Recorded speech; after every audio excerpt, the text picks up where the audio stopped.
দেখা গেছে যে কেউ কারো গীবত করেছে, এখন যদি তার কাছে বলে যে আমি আপনার গীবত করছি, সে আরো বেশি সমস্যা করবে। এমন হতে পারে না? এমন হয় যে একজন আরেকজনের গীবত করেছে, কিন্তু বললে সমস্যাটা আরো বৃদ্ধি পাবে, বললে অনেক বেশি সমস্যা হবে। তখন কি করবে? এটিও ইবনুল কাইয়িম আল জাওজিয়া তার মাজালিদুস সালিকিনে লিখেছেন, সেক্ষেত্রে ওই গীবতকারী ব্যক্তি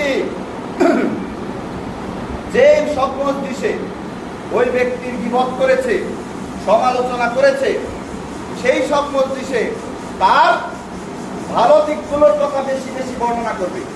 এটি তার জন্য কাফারা, মিথ্যা না, মিথ্যা প্রশংসা না, সত্যই। সত্য মানুষের, প্রত্যেক মানুষের কিছু ভালো গুণ থাকে, কম হলেও, কম আর বেশি।